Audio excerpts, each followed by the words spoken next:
A'udzu billahi minasyaitonir rajim. Bismillahirrahmanirrahim. Assalamualaikum warahmatullahi wabarakatuh. Alhamdulillahirabbil alamin wassalatu wassalamu ala asyrafil anbiya'i wal mursalin wa ala alihi wa sahbihi ajma'in. Allahumma iftah alaina hikmataka wa anshur alaina min khazaini rahmatika ya arhamar rahimin. Rabbi shrah li sadri wa yassir li amri wahlul 'uqdatam min lisani yafqahu qawli. Allahumma faqihna fid din wa'allimna at-ta'wil wahdina ila siratikal mustaqim siratal ladzina an'amta 'alaihim minan nabiyyin was-siddiqin wasyuhada'i was-salihin wa hasuna ulaika rafiqa ya arhamar rahimin. Subhanaka la ilma lana illa ma 'allamtana innaka antal alimul hakim. Amin ya rabbal alamin. Apa khabar sidang putus sekalian? Selamat pagi, sabahul khair, good morning diucapkan kepada sidang penonton setia rancangan Bual Bicara Agama nombor 1 di Malaysia. Tak lain dan tak bukan, tanyalah Ustaz biar tahu, jangan keliru. Alhamdulillah, pertama-tamanya sama-sama kita panjatkan kesyukuran kita kepada Allah Subhanahu Wa Taala kerana dengan izinnya Allah Subhanahu Wa Taala mempertemukan kita pada pagi ini di dalam rancangan Tanyalah Ustaz untuk sama-sama kita nak mencari ilmu, sama-sama kita nak mengetahui tambahan ilmu buat kita bersama agar ini menjadi satu bekalan buat kita untuk bertemu dengan Allah Subhanahu Wa Taala kelak dalam keadaan lebih bersedia insya-Allah. Sidang betul sekalian, alhamdulillah kita pada hari ini bertemu lagi di dalam edisi 29 Jun 2021 bersamaan 18 Zulkaadah 1448 Hijriah, hari Selasa.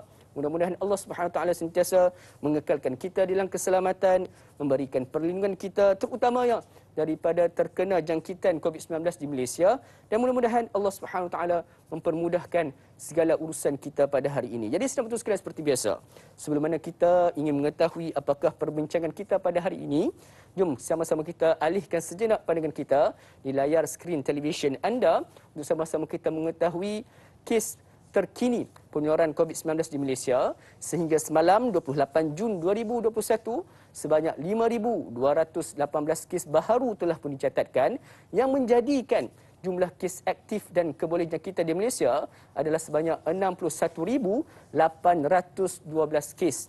Dan duka cita dimaklumkan terdapatnya penambahan kes kematian baharu iaitu sebanyak 57 kes yang menjadikan jumlah keseluruhan kes kematian di Malaysia sebanyak 5,001 kes. Ini merupakan satu petanda bahawa kita sebenarnya masih lagi belum bebas daripada wabak COVID-19 ini. Dan sidang betul sekalian, sudah kita sedia maklum bahawa kita selama ini sudah pun berjuang sehabis-habisan. Sehingga saat ini kita masih lagi berjuang di dalam memutuskan rantaian COVID-19 di Malaysia. Dan juga apabila kita menyebutkan berkaitan dengan perjuangan ini, sudah semestinya ada di kalangan sahabat-sahabat ataupun orang di persekitaran kita yang menghadapi dan juga mengalami pelbagai ujian. Ada yang mengalami dengan keruntuhan ataupun kejatuhan daripada ekonominya, ada yang mengalami dengan yang mengalami dengan gangguan emosi dan juga mentalnya. Dan juga apabila kita lihat di dalam data-data akhbar, ada yang mencatatkan bahawa di Malaysia pada saat ini terdapat 2 kes kematian akibat daripada bunuh diri hanya disebabkan oleh mental illness ataupun penyakit mental ini. Jadi ayo sama-sama kita pada pagi ini akan mempelajari di antara salah satu cara untuk kita sama-sama nak memulihkan dan juga mengubati mental dan juga emosi kita, iaitu berkaitan dengan ataupun kita ingin mengetahui berkaitan dengan solat malam Nabi SAW. Mudah-mudahan dengan melaksanakan solat malam ini kita mampu untuk memulihkan bukan hanya sekadar fizikal kita untuk kita sihatkan, tapi kita juga dapat mampu untuk menyihatkan mental dan juga emosi kita dengan mengerjakan solat malam secara Nabi SAW. Jadi senang betul sekalian bagi membincangkan tajuk dan juga topik kita pada pagi ini untuk menjawab persoalan-persoalan yang diajukan oleh anda semua. InsyaAllah pada pagi ini kita bersama dengan yang berbahagia Ustaz Firdaus Subhi. Assalamualaikum Ustaz. Waalaikumsalam warahmatullahi wabarakatuh. Alhamdulillah. Alhamdulillah. Jadi sidang betul sekalian, pada pagi ini sudah semestinya kita ingin mengetahui bagaimanakah cara Nabi SAW itu bangun untuk solat malam. Jadi untuk sebarang pertanyaan anda boleh untuk menghubungi kami secara terus di talian 1800 881677 ataupun boleh terus menerusi Facebook rasmi kami di Tanyalah Ustaz TV3. InsyaAllah soalan-soalan yang menarik kita akan sama-sama tanyakan dan juga ajukan kepada yang berbahagia Ustaz untuk kita dapatkan jawapannya, insyaAllah. Jadi Ustaz, sebagai permulaannya Ustaz, sebagai mukadimah hanya Ustaz. Apakah kepentingan sebenarnya Ustaz untuk kita mengerjakan solat malam ni Ustaz? Silakan.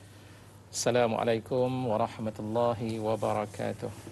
Assalamualaikum warahmatullahi. Alhamdulillah wa kafa salatan wa salaman daimaini mutalazimaini ala habibina al-Mustafa wa ala khatimihim wa akramihim wa ashrafihim habibillahi wa habibina wa syafi'ina wa zuhrina wa maulana Muhammad sallallahu alaihi wasallam wa ala alihi wa ashabihi ajma'in. Terima kasih kepada Da'i Luqman. Dan alhamdulillah pada pagi ini kita dipertemukan, tuan-tuan dan puan-puan para penonton yang dikasihi dan dirahmati Allah. Kita berada di dalam rancangan Tanyalah Ustaz. Dan topik yang nak kita bicarakan pada pagi ini iaitulah Salatul Laili Rasulillah sallallahu alaihi wasallam. Salat malam yang dilaksanakan oleh Nabi sallallahu alaihi wasallam. Para penonton yang dikasihi dan dirahmati oleh Allah Subhanahu wa taala. Dalam Al-Quran banyak ayat-ayat yang Allah bicarakan berkaitan dengan salat malam. Di antaranya Allah menyatakan dalam surah As-Sajdah, antaranya Allah menyebut a'udzubillahi minasyaitonirrajim. Bismillahirrahmanirrahim. Tatajafa junubuhum 'anil madaji'i yad'una rabbahum khaufan wa tama'a wa mimma razaqnahum yunfiqun. Allah menyatakan di dalam ayat tersebut tatajafa junubuhum 'anil madaji', di mana orang-orang yang beriman kepada Allah Subhanahu wa taala ini, orang-orang yang percaya dan yakin dengan ayat Allah, di antara ciri mereka ini, mereka menjauhkan lambung-lambung junub, iaitulah bahagian lambung mereka ini daripada tempat tidur mereka. Anil madaji' yad'una rabbahum khaufa. Dan mereka berdoa kepada Allah Subhanahu wa taala kerana takutkan akan dosa-dosa yang dilakukan, untuk menghapuskan dosa, dan khaufan wa tama'a, serta mengharapkan rahmat daripada Allah Subhanahu wa taala dan daripada rezeki yang Allah kurniakan kepada mereka, mereka infakkan dan nafkahkan di jalan Allah Subhanahu wa taala. Begitu juga di dalam ayat yang lain Allah bicarakan berkaitan tentang ibadur rahman. Ciri hamba yang dikaitkan dengan sifat Allah Subhanahu wa taala, di antaranya disebutkan alladzina yabituna mereka yang bangun di waktu malam dalam keadaan sujada, wa qiyama sujada wa qiyama, dalam keadaan sujud kepada Allah, dalam keadaan mereka ini bangun semata-mata ingin beribadah kepada Allah Subhanahu wa taala. Ini secara keseluruhan apa yang disebut oleh Allah Subhanahu wa taala dalam Al-Quran. Para hadirin yang dikasihi dan dirahmati Allah, kalau kita melihat dalam kehidupan baginda sallallahu alaihi wasallam, baginda sallallahu alaihi wasallam begitu mengambil berat terhadap ibadah qiyamil lail ataupun ibadah salat di waktu malam. Kenapa? Pernah di dalam sejarah bagaimana isteri baginda sallallahu alaihi wasallam bertanya kepada Rasulullah sallallahu alaihi wasallam, Sayyidatina Aisyah radhiyallahu anha, yang ketika itu bila ditanya, ya Rasulullah, wahai Rasulullah, kenapa kamu lakukan hal yang sedemikian wahai Rasulullah sallallahu alaihi wasallam? Wa qad ghafarallahu ma taqaddama min dhanbika wa ma ta'akhkhar. Sedangkan Allah telah pun mengampunkan dosa-dosa kamu itu, apa yang telah lalu dan apa yang akan datang pun Allah mengampunkan dosa. Para anbiya ni maksum, dosa tidak ada. Apa jawapan daripada Nabi sallallahu alaihi wasallam? Baginda sallallahu alaihi wasallam mengatakan, afala akunu abdan syakura. Apakah aku ini tidak layak untuk menjadikan diri aku hamba yang bersyukur kepada Allah? Betapa banyak nikmat yang Allah Subhanahu wa taala kurniakan kepada baginda Rasulullah sallallahu alaihi wasallam. Pada saat yang serupa, Nabi sallallahu alaihi wasallam ingin memperingatkan kepada umat manusia tentang nikmat-nikmat tersebut. Maka syukurilah nikmat tersebut, di antaranya adalah dengan melaksanakan ibadah qiyamul lail. Seterusnya, kenapa qiyamul lail ini begitu penting bagi baginda sallallahu alaihi wasallam? Tuan-tuan para penonton yang dikasihi dan dirahmati Allah, kita tahu baginda sallallahu alaihi wasallam ini adalah contoh tauladan dalam kehidupan orang-orang yang beriman. Laqad kana lakum fi Rasulillahi uswatun hasanah liman kana yarjullaha wal yawmal akhir. Sesungguhnya bagi diri Nabi sallallahu alaihi wasallam itu adalah merupakan contoh dan juga qudwah yang baik bagi orang yang mengharapkan untuk bertemu dengan Allah Subhanahu wa taala, dan juga mereka yang percaya tentang persoalan hari akhirat, pertemuannya sesudah kematian. Lantaran daripada itu, baginda sallallahu alaihi wasallam memberikan contoh, ya. Sebab itu ada persoalan, baginda sallallahu alaihi wasallam berqiyamul lail ini apakah kerana Rasulullah sallallahu alaihi wasallam melakukan dosa? Jawapannya tidak. Tapi kenapa Nabi sallallahu alaihi wasallam tunaikan qiyamul lail? Pertama, tanda bersyukur. Yang kedua, untuk mengangkat darjat dan kedudukan Nabi sallallahu alaihi wasallam seperti mana yang Allah nyatakan di dalam Al-Quran, wa minal laili fatahajjad bihi nafilatan laka asa an yab'atsaka maqaman mahmuda, an yab'atsa rabbuka maqaman mahmuda. Di dalam ayat tersebut, ulama-ulama tafsir mengatakan disebut dengan kalimah nafilah, dan di waktu malam fatahajjad, bangkitlah kamu ya Rasulullah bertahajud. Mudah-mudahan engkau nanti akan diletakkan pada kedudukan yang mulia di sisi Allah Subhanahu wa taala. Yang disebut dalam ayat tersebut ada kalimah nafilah. Nafilah ni bermaksud ziyadah. Ya, menambahkan lagi kemuliaan, ketinggian dan penghormatan kepada baginda sallallahu alaihi wasallam. Adapun bagi kita sebagai seorang manusia biasa, sebagai insan yang beriman kepada Allah Subhanahu wa taala dan rasulnya, maka bagi kita saat ketika kita bangun di waktu malam itu, tujuan dan matlamatnya adalah untuk menghapuskan dosa kita yang begitu banyak. Takfirul dzunub. Sebab itu ada dalam sebuah hadis baginda sallallahu alaihi wasallam bersabda, alaikum biqiyamil lail fa innahu da'bus salihin qablakum wa qurbatun ila rabbikum wa maghfaratun ila dzunub ila akhiril hadis. Dalam hadis riwayat daripada Imam At-Tirmizi dan Imam Ahmad itu, di mana Rasulullah sallallahu alaihi wasallam mengatakan, alaikum biqiyamil lail, lazimkan diri kamu untuk berbangkit qiyamil lail. Ya. Kenapa? Sebab dia adalah merupakan da'bus salihin. Dia merupakan amalan-amalan kebiasaan bagi orang-orang yang soleh. Kalau kita cinta kepada orang yang soleh, kita dok berminat cerita nak jadi orang yang soleh, maka contohilah amalan-amalan yang dilakukan oleh mereka. Fatashabbahu illam takunu mithlahum fa inna tashabbuha bil kirami falahu. Tirulah mereka orang-orang yang saleh sekalipun kamu tidak mampu mencapai darjat seumpama mereka, kerana sesungguhnya meniru mereka itu adalah merupakan satu kejayaan. Rasulullah mengatakan qiyamul lail itu adalah merupakan da'bus salihin, amalan orang-orang yang saleh.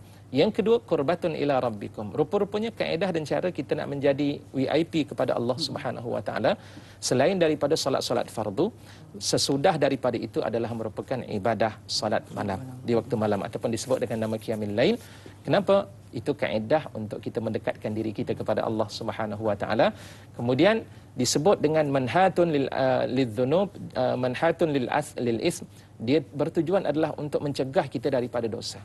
Orang yang berqiyamul lail akan timbul perasaan untuk tidak menyukai dosa dan juga maksiat. Orang yang berqiyamul lail rasa berat bila melakukan dosa, segera dia nak bertaubat kepada Allah Subhanahu wa taala. Maghfiratun lidzunub, dia menghapuskan akan dosa-dosa yang dilakukan. Jadi nak hapuskan dosa ni kerja kita hapuskan dosa kita, antaranya adalah berqiyamul lail. Dan yang menariknya dalam hadis riwayat daripada Imam At-Tirmizi itu, di hujung daripada hadis tersebut dikatakan mutridatun lidda. Tujuannya adalah matradatun lidda, tujuannya adalah untuk membuang penyakit-penyakit yang ada pada diri kita. Penyakit sama ada penyakit yang bersifat rohani ataupun penyakit itu tidak mustahil penyakit-penyakit yang zahir. Sebab ubat yang kita makan itu adalah wasilah untuk menyembuhkan penyakit. Serupalah juga dengan solat yang kita laksanakan, ia merupakan wasilah untuk menyembuhkan penyakit, sebab yang menyembuhkan penyakit adalah Allah. Ya. Wa idza maridtu fa huwa yashfin. Apabila aku sakit, yang menyembuhkan penyakit itu adalah Allah Subhanahu wa taala. Maka dengan ibadah solat malam itu, dia akan dapat menyembuhkan penyakit-penyakit yang kita hadapi. Kita menghadapi tekanan jiwa, lagi stres dengan sekarang dan suasana yang sedang berada. Kenapa kita tidak mahu untuk menghidupkan ibadah qiyamul lail? Ya. Menghidupkan ibadah qiyamul lail itu, Allahu Akbar, kelebihannya Allah akan menghapuskan penyakit kita. InsyaAllah, biasa dengan qiyamul lail, hati kita akan berasa tenang. Biarpun cabaran dalam kehidupan kita mungkin begitu banyak dan begitu tinggi, maka qiyamul lail adalah merupakan jalan penyelesaiannya. Mungkin kita menghadapi penyakit-penyakit zahir. Dari sudut ada penyakit kanser, ada kencing manis, apa lagi penyakit-penyakit 3 serangkai yang ada bersama dengan kita mungkin. Maka pada saat yang serupa, penyembuhnya adalah dengan ibadah qiyamul lail, dan antara qiyamul lail yang terbaik adalah solat di waktu malam. InsyaAllah. Jadi itulah dia di antara kenapa kita perlu digalakkan untuk bangun untuk solat malam. Saya kongsikan di sini secara ringkas ni Ustaz. Yang pertama adalah sebagai tanda syukur, yang kedua adalah ibadur rahman, tanda sebagai ibadur rahman, yang ketiganya untuk menghapuskan dosa. Yang keempat, amalan kebiasaan orang-orang yang soleh. Yang kelima, sebagai kaedah untuk dekatkan diri kepada Allah Subhanahu Wa Taala. Yang keenam, untuk cegah diri dari dosa. Dan yang ketujuhnya adalah untuk membuang penyakit-penyakit pada diri. Mudah-mudahan memberi manfaat buat kita bersama. Jadi sedang betul sekalian, untuk mengetahui dengan lebih lanjut berkaitan dengan solat malam Nabi SAW, jangan ke mana-mana, terus setia bersama kami dalam rancangan Tanya Ustaz. Kita berjeda sebentar, kembali sebentar saja lagi, insya-Allah.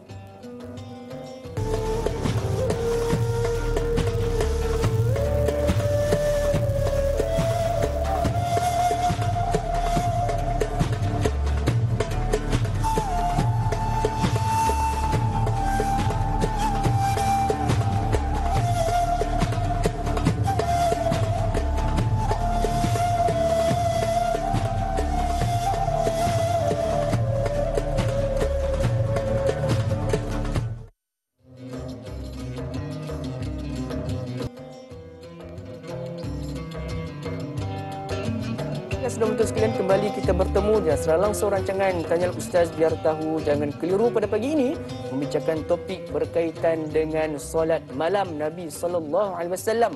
Mudah-mudahan ayuh sama-sama memberikan semangat buat kita bersama untuk kita melaksanakan solat malam. Kerana seperti mana yang dikongsikan oleh yang berbahagia Ustaz Firdaus kita sebentar tadi, bahawa solat malam juga mampu untuk menjadi asbab untuk kita mencegah penyakit, termasuklah penyakit mental yang pada saat ini sangat-sangat meruncing permasalahan ini di kalangan masyarakat kita. Ayuh sama-sama kita beramal dengan ilmu yang kita dapat pada pagi ini. Jadi kepada sahabat-sahabat, saudara serempun yang sedang menyaksikan dari Singapura, Indonesia, Brunei dan sebagainya, yang sedang menyaksikan melalui live Facebook kita pada pagi ini, ayuh sama-sama kita menyebar luaskan lagi ilmu yang kita dapat pada pagi ini berkaitan dengan solat malam Nabi SAW, dengan kita melaksanakan satu tugasan yang cukup mudah.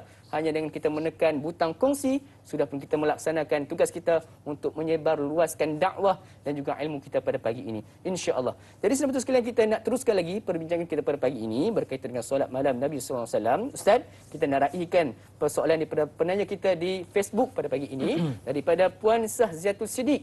Assalamualaikum Ustaz dan Da'i. Waalaikumsalam warahmatullahi wabarakatuh. Soalan pertama, bagaimanakah persediaan Rasulullah SAW melakukan sebelum tidur agar baginda dapat bangun untuk solat malam? Dan soalan keduanya, sunnah kita berbaring pada sebelah kanan. Namun Ustaz, jika sebelah kiri itu adalah kitab suci Al-Quran, apakah dibolehkan berbaring sebelah kiri sehingga bangun untuk dirikan solat? Mohon pencerahan Ustaz, terima kasih. Jadi Ustaz, soalan kedua ni berkaitan dengan dia nak solat nak baring belah kanan tapi ada Quran belah kiri. So dia pun mengiring ke belah kiri. Boleh ke Ustaz? Silakan. Baik. Assalamualaikum. Puan Sahziatul Siddiq. Waalaikumsalam warahmatullahi. Soalan daripada beliau pertama berkaitan tentang Rasulullah sallallahu alaihi wasallam melakukan apakah perbuatan dan amalan yang dilakukan oleh Nabi sallallahu alaihi wasallam sebelum tidur. Jawapannya, para penonton hadirin yang dikasihi dan dirahmati Allah, pertama saya ingin mengucapkan terima kasih kepada Puan Sahziatul Siddiq. Persediaan yang pertama yang dilakukan oleh Nabi sallallahu alaihi wasallam, Rasulullah mengajar pada kita supaya kita berwuduk terlebih dahulu. Ya, tujuan kita berwuduk itu kita nak letakkan diri kita ini berada dalam keadaan bersih saat ketika kita membaringkan diri kita untuk bertemu dengan Allah hakikatnya, sebab tidur itu adalah merupakan salah satu di antara kematian kecil, ya, walaupun disebut dengan maut, dia sebagai kematian yang kecil. Dengan erti kata yang lain, di saat ketika itu kita berada dalam keadaan bersih. Yang kedua, ada disebut dalam hadis Nabi sallallahu alaihi wasallam, man ittaja'a ila mutji'ihi, barang siapa yang berbaring di atas tempat pembaringannya, la yazkurullah, dan dia tidak berzikir mengingati Allah Subhanahu wa taala, maka baginya itu adalah tiratun, maksudnya dalam keadaannya ketika itu dia akan menjadi menyesal. Hadis mengatakan dia akan berada dalam keadaan menyesal kerana dia tidak berzikir kepada Allah Subhanahu wa taala.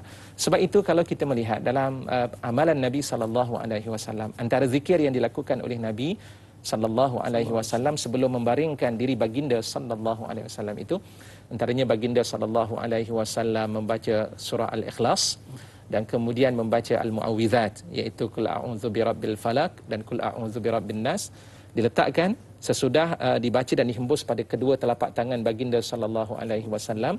Lantas ketika itu Rasulullah akan mengesat daripada bahagian atas ubun kepala itu, dikesat sehingga sampai kepada tempat yang terbaik sebaiknya sampai kepada hujung kaki.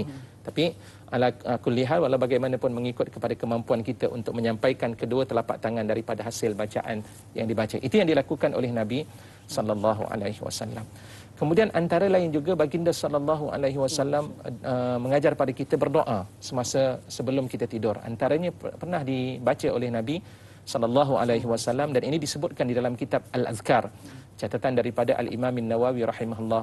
Doa, Allahumma inni aslamtu nafsi ilaik wa wajjahtu wajhi ilaik wa fawwadtu amri ilaik wa alja'tu dhahri ilaik rahbatan wa raghbatan ilaik la malja'a wa la manja minka illa ilaik amantu bi kitabika alladhi anzalta wa rasulika alladhi arsalta. Jadi di antara doa ini, doa nak menunjukkan kita menyerahkan segala-galanya kepada Allah Subhanahu wa taala, dan doa untuk menyatakan keimanan kita dengan apa yang Allah turunkan serta imannya kita dengan apa yang dibawa oleh Nabi sallallahu alaihi wasallam. Ini juga adalah merupakan amalan yang dilakukan oleh Nabi sallallahu alaihi wasallam sebelum tidur, dan ini persiapan. Dan ulama meletakkan juga, kalau kita nak menjadikan diri kita ini sentiasa bangkit, mudah untuk bangkit di waktu malam, antaranya tolong letakkan niat dalam diri kita. Ya Allah, aku berniat pada malam ini, kau berikanlah kepada aku peluang untuk aku bangkit di waktu malam. InsyaAllah dengan niat seumpama ini juga akan mempermudahkan keinginan kita. Dan antara lain juga ulama mengatakan persediaan yang penting sebelum kita tidur itu, pastikan makanan-makanan yang kita makan itu juga adalah merupakan makanan-makanan yang halal. Ya, sebab daripada makanan ini juga adalah penyebab untuk mempermudahkan amalan-amalan ibadah kita di sisi Allah Subhanahu wa taala. Dan selain daripada itu, persiapan yang ditunjukkan oleh Nabi sallallahu alaihi wasallam seperti mana yang disebut dalam soalan yang kedua tadi. Baginda sallallahu alaihi wasallam tidur dengan mengiring, meletakkan telapak tangan kanan ni pada dagunya. Dalam hadis mengatakan fi khaddihi, saat ketika itu tidur di lambung kanan, dan pada saat yang serupa meletakkan telapak tangan itu pada dagu baginda sallallahu alaihi wasallam. Cuma dalam soalan tadi Rasulullah sallallahu alaihi wasallam menyatakan demikian. Soalan mengatakan saya nak tidur sebelah kanan Ustaz. Tapi isunya apa yang berlaku, Quran berada di sebelah kiri. Jadi boleh tak saya tidur dalam keadaan di sebelah kiri? Pertama, kita kena ingat tuan-tuan para penonton yang dikasihi dan dirahmati oleh Allah Subhanahu wa taala, perbuatan tidurnya Nabi dalam keadaan demikian hukumnya adalah sunat. Memang ada sunnah Nabi yang wajib, ada sunnah Nabi yang hukumnya adalah sunat. Maksudnya apa? Kalau kita tak buat amalan Nabi tadi, amalannya tidur sebelah kanan tu, kalau kita tak buat, hilanglah pahala sunat. Nabi SAW artinya tidaklah diberikan kepada kita pahala untuk iktidak mengikut perbuatan Rasulullah SAW. Maka salah tak saya tidur di sebelah kanan, sebelah kiri? Jawapannya tidak menjadi satu kesalahan. Silakan sahaja tidur. Cuma sunnah Nabi SAW, baginda tidur di lambung sebelah kanan dengan meletakkan telapak tangan baginda sallallahu alaihi wasallam pada dagu ataupun pada pipi Nabi sallallahu alaihi wasallam. Wallahu a'lam. Insya-Allah. Jadi sedang betul sekalian, mudah-mudahan dengan jawapan yang diberikan oleh yang berbeza Ustaz menjawab persoalan daripada Puan Saziatul Siddiq kita sebentar tadi. Alhamdulillah. Jadi sedang betul sekalian Ustaz, kita ada pemanggil talian pada saat ini. Assalamualaikum Ibu Nurhayati Ismail kita. Waalaikumsalam, Dak Encang. Apa khabar? Alhamdulillah sihat. Ibu Yati sihat dah? Alhamdulillah, alhamdulillah. Alhamdulillah. Silakan dengan soalan pagi ni, Ibu. Assalamualaikum, Ibu. Terputus. Oh, nampaknya talian terputus lah Ustaz. Jadi insya-Allah mudah-mudahan Ibu Nurhayati kita dapat memanggil kita semula. Sudah semestinya di antara salah seorang penyedia kita sudah semestinya ada soalan-soalan berkualiti yang ingin ditanyakan kepada kita. Jadi Ustaz, satu persoalan Ustaz berkaitan dengan orang yang sentiasa yang sengaja untuk melewatkan solat Isyak. Katanya untuk bangun solat malam Ustaz. Adakah dibenarkan Ustaz perkara tersebut? Okey, terima kasih. Di antaranya perkara yang disebut oleh Nabi sallallahu alaihi wasallam dalam riwayat daripada Sayyidina Umar Al-Khattab radhiyallahu anhu, Rasulullah bersabda, "Innamal a'malu binniyat wa innama likulli imri'in ma nawa." Adapun setiap amalan yang kita laksanakan itu adalah berdasarkan kepada niat. Niat kita apa sebenarnya matlamat kita nak lakukan kerja tersebut. Dan setiap seorang daripada kita ini akan dihukum dan diberikan balasan oleh Allah Subhanahu wa taala berdasarkan kepada niat tersebut. Niat kita ingin melewatkan solat Isyak. Yang pertama, hadis Nabi sallallahu alaihi wasallam menyebut, Sayyidina Abdullah ibn Mas'ud radhiyallahu anhu ketika itu apabila ditanya kepada Nabi sallallahu alaihi wasallam, ayyul a'mali afdal? Wahai Rasulullah, apakah amalan yang paling afdal? Jawab Nabi SAW dengan 3 jawapan, tetapi yang Rasulullah menyebutkan pada kali yang pertama itu atau penjawapan yang pertama, Rasulullah mengatakan as-salatu ala waktiha. Sembahyang di atas waktunya. Dan sembahyang di atas waktunya ini ada 2 pandangan. Pandangan pertama, di atas waktunya itu selagi tidak keluar daripada waktu. Maknanya dia berada dalam waktu tersebut, maka itu adalah merupakan sebaik solat. Dan ada juga ulama mengatakan yang dimaksudkan ala waktiha ai fi awwali waktiha, iaitu menunaikan salat pada awal waktunya. Berarti salat isyak tadi yang afdalnya dia menunaikan salat pada awal waktunya, kerana itu adalah merupakan waktu yang terbaik. Pertama, yang kedua, dia tidak tahu kemungkinan meninggal sesudah daripada itu salat isyak belum dilaksanakan.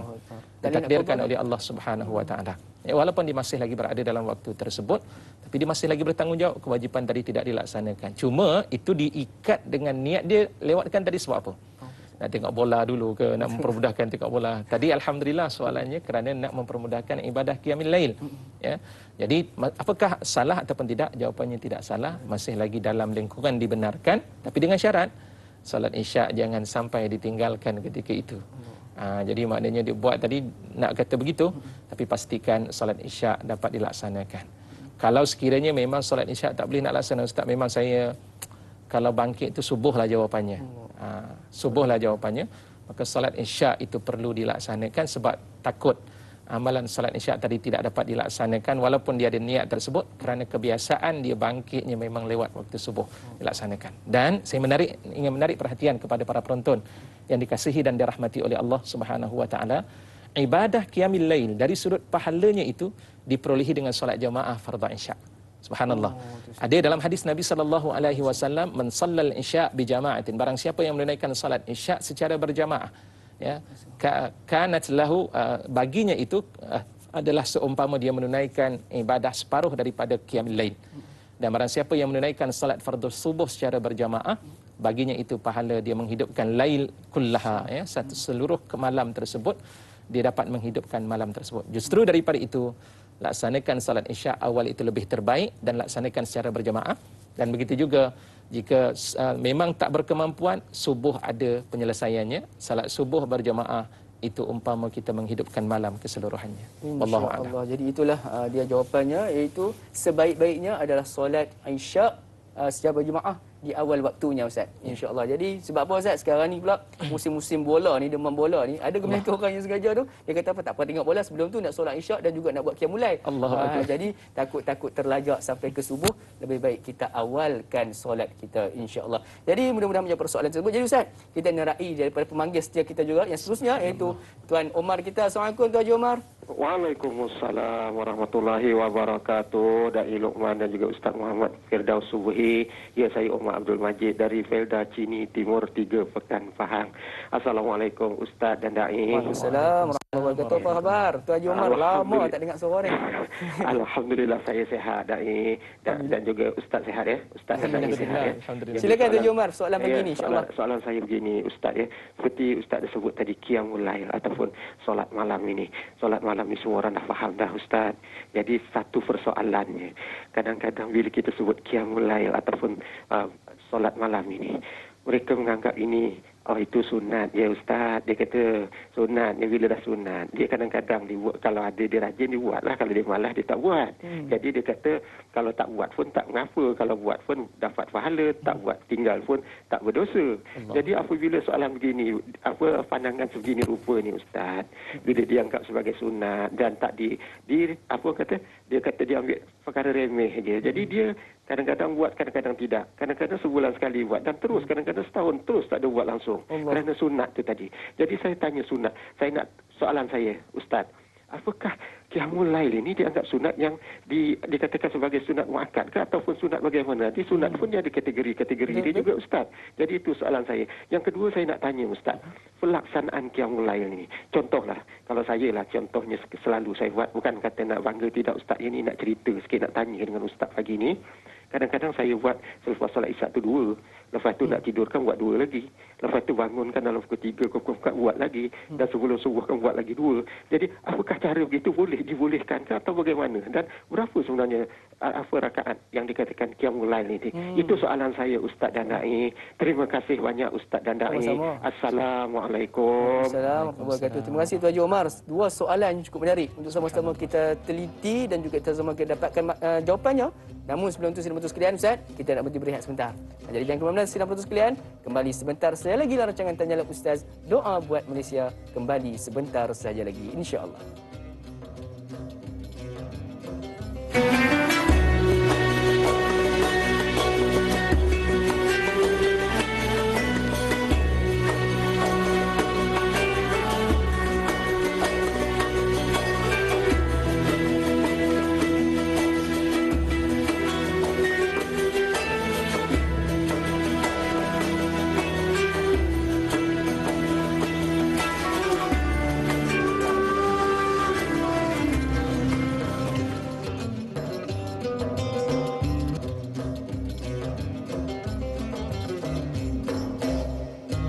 Alhamdulillah, sidang penonton sekalian, kembali kita bertemu dalam rancangan Tanyalah Ustaz, biar tahu jangan keliru, bersiaran langsung dari studio C, Sri Pentas Bandar Utama pada pagi ini. Sama-sama kita membincangkan dan sama-sama kita menelaah berkaitan dengan topik perbincangan kita pada pagi ini, iaitu solat malam Nabi sallallahu alaihi wasallam. Alhamdulillah, sidang penonton sekalian, dalam tempoh sepanjang kita bersiaran pada pagi ini, sudah pun beberapa intipati yang kita dapat daripada persoalan-persoalan daripada penanya-penanya kita, dan juga ini adalah mudah-mudahan ini menjadi salah satu cara untuk kita nak beramal dengannya dan seterusnya menjadikan solat malam itu sebagai salah satu rutin harian kita dan kita merasakan ringan untuk mengerjakannya, insya-Allah. Saya wawarkan sekiranya ada sebarang persoalan yang ingin diajukan kepada kami berkaitan dengan topik kita solat malam Nabi SAW, jangan lupa untuk mengirim kami terus di talian yang tertera di kaca televisyen anda, insya-Allah. Jadi Ustaz, sebelum kita berhenti berehat sebentar tadi, kita menerima dua persoalan daripada Tuan Haji Omar kita, iaitu yang pertamanya berkaitan dengan jenis-jenis sunat ataupun apakah sunat, apakah hukum sunat bagi mengerjakan solat sunat malam ni. Dan juga Ustaz, kadang-kadang bila kita lihatkan kembali Ustaz, ada orang yang mengambil enteng ataupun mengambil remeh berkaitan dengan perkara sunat ni. Sebagai contohlah, kita ambil berkaitan dengan wudu. Kita tahu bahawa 4 sahaja anggota wudu yang wajib, sehingga kan mereka kata nak berkumur, nak basuh pinggan itu sunat, so tidak perlu nak lakukan. Dan juga Ustaz, soalan yang keduanya adalah berkaitan dengan mengerjakan solat, contohnya selepas solat Isyak mengerjakan 2 rakaat, sebelum subuh mengerjakan 2 rakaat, adakah itu juga dikira sebagai qiyamul lail, Ustaz? Silakan. Terima kasih kepada Haji Omar atas soalan yang dikemukakan. Satu soalan yang cukup bagus, alhamdulillah. Mudah-mudahan ada pencerahannya. Pertama, berkaitan tentang ibadah solat malam Nabi SAW, apakah dia dianggap sebagai satu sunat yang dituntut? Jawapannya, dia adalah merupakan satu sunat muakkad, satu amalan yang dituntut kerana Rasulullah SAW tidak berpisah dengan amalan qiyamul lail ataupun ibadah solat malam ini. Hatta dalam hadis Nabi SAW, baginda akan mengqadha mana-mana solat yang tidak dilaksanakan ataupun ibadah qiyamul lail jika di waktu malamnya Rasulullah keletihan, ghalabat an-naum, ke atas Nabi SAW, tidur ketika itu menguasai Nabi, dan saat ketika itu Rasulullah keletihan, maka Rasulullah akan melaksanakan mengqadha semula solat-solat tersebut di waktu siangnya. Hadirin yang dikasihi dan dirahmati oleh Allah, itu yang pertama. Yang kedua, berkaitan orang mengambil ringan, mengambil enteng berkaitan tentang ibadah-ibadah sunat. Pertama, saya nak nakalkan suatu kata-kata yang disebut oleh Abdullah ibn Mubarak radhiyallahu anhu, salah seorang ulama at-tabi'in, di mana beliau mengatakan, man tahawana bil adabi uqiba bi hirmanis sunan, wa man tahawana bis sunani uqiba bi hirmanil faraidi, wa man tahawana bil faraidi uqiba bi hirmanil ma'rifah. Barang siapa yang mengambil ringan, tak mengambil berat persoalan yang berkaitan dengan adab, maka Allah Subhanahu wa taala akan menghukum kepadanya itu dengan menjauhkan dirinya untuk mengambil berat tentang ibadah-ibadah sunat. Dan barang siapa yang mengambil ringan, tak cakna berkaitan tentang ibadah-ibadah sunat, akan dihukum oleh Allah, nanti dia akan mengambil ringan ibadah-ibadah fardu. Artinya, dalam catatan tersebut, fardu tidak akan dapat dilaksanakan dengan sebaik yang mungkin jika sekiranya kita tidak mengambil berat tentang ibadah-ibadah yang sunat. Sehingga kan sampai pada tahap barang siapa yang mengambil ringan tentang ibadah fardu, Allah akan jauhkan dirinya daripada mengenal Allah Subhanahu wa taala, wal a'yazubillah. Justru daripada itu, ibadah sunat ini sebenarnya adalah merupakan pembantu untuk menyebabkan kita rajin melaksanakan ibadah-ibadah yang wajib. Yang kedua, ibadah-ibadah yang sunat ini sebagai untuk menampung kekurangan daripada ibadah yang wajib. Itu perlu untuk ambil perhatian. Ada dalam hadis Nabi SAW, Rasulullah bersabda, awwalu amalin yuhasabul abdu yaumal qiyamah. Amalan yang pertama sekali yang akan dihisab oleh Allah Subhanahu wa taala pada hari kiamat as-salah, salatuhu. Fa in salahat anjaha aflaha wa anjah. Kalau sekiranya dia berjaya tentang perkara yang berkaitan dengan ibadah salat fardunya ketika itu di hadapan Allah, dia adalah orang yang berjaya, aflah, orang yang berjaya dan cemerlang. Tapi kalau sekiranya berlaku kekurangan ketika itu, dia akan menjadi orang yang masih lagi berada dalam keadaan gagal. Dan ketika itu Allah kata, unzuru, ya, perhatikan oleh kamu wahai malaikat kepada tatawu'nya, amalan-amalan tatawu', amalan-amalan sunatnya. Jika sekiranya amalan sunat itu ada, amalan sunat inilah yang akan menampal kekurangan-kekurangan yang ada pada ibadah fardunya, khususnya berkaitan dengan solat tersebut. Baik, justru daripada itu, ingat para penonton yang dikasihi dan dirahmati Allah, amalan sunat ini bermatlamatkan untuk menampal kekurangan-kekurangan yang kita laksanakan dalam ibadah fardu. Sebab kadang-kadang ibadah fardu kita laksanakan pun dalam keadaan tak khusyuk. Maka itu akan menimbulkan kekurangan-kekurangannya. Seterusnya, yang ketiga antara soalan tadi yang dikemukakan oleh Haji Omar, antaranya iaitulah perkara yang berkaitan dengan amalan qiyamul lail yang berpisah-pisah. 2 rakaat lepas daripada Isya, kemudian tidur, bangkit balik 2 rakaat, dan sebelum subuh nanti tidur sebentar, tunaikan lagi 2 rakaat. Jadi apakah ia dianggap sebagai ibadah qiyamul lail? Para penonton yang dikasihi dan dirahmati oleh Allah Subhanahu wa taala, bermulanya waktu qiyamul lail itu bermula selepas daripada solat Isya. Maknanya bermula daripada selepas solat Isya itu, maka itu sudah dinamakan ibadah yang kita laksanakan dengan nama ibadah qiyamul lail, menghidupkan malam. Cumanya tadi 2 rakaat, alhamdulillah 2 rakaat ba'diyah. Pertama, pahala ba'diyah daripada solat Isya dilaksanakan. Yang kedua, dia telah pun dapat pahala dari sudut ibadah qiyamul lail. Bangkit lagi di waktu malam, tunaikan lagi 2 rakaat. Itu juga dianggap sebagai ibadah qiyamul lail sehinggalah sampai sebelum masuknya waktu subuh. Sebab itu Rasulullah SAW menyebutkan dalam hadis, salatul laili masna masna, salat malam itu 2 rakaat, 2 rakaat. Tapi kalaulah sekiranya dalam hadis mengatakan sekiranya subuh semakin hampir ketika itu, maka hendaklah dia melaksanakan salat witir 1 rakaat. Walau tak sempat nak buat 2 rakaat, laksanakan 1 rakaat daripada ibadah salat witir tersebut. Jadi ini ibadah qiyamul lail yang dibenarkan dan dia tetap dinamakan sebagai qiyamul lail selagi belum masuknya waktu subuh dan waktu yang dilaksanakan selepas daripada salat Isya. Insya-Allah. Jadi Ustaz, mudah-mudahan menjawab persoalan pada Haji Omar. Satu tambahan Ustaz persoalan. Ustaz menyebut tentang solat witir tadi Ustaz. Adakah solat witir ni sebagai contoh selepas solat Isya kita pun mendirikan solat sunat 2 rakaat, kemudian kita melakukan solat sunat witir. Kalau solat sunat witir ni sebagai penutup Ustaz, adakah dia perlu lagi bangun qiyamul lail lepas tu dia melakukan lagi solat witir Ustaz? Pertama, dalam soalan tersebut menarik juga. Antaranya yang pertama disebut melaksanakan salat witir sebelum tidur. Maknanya selepas daripada solat Isya sebelum tidur, apakah dibenarkan? Jawapannya dibenarkan.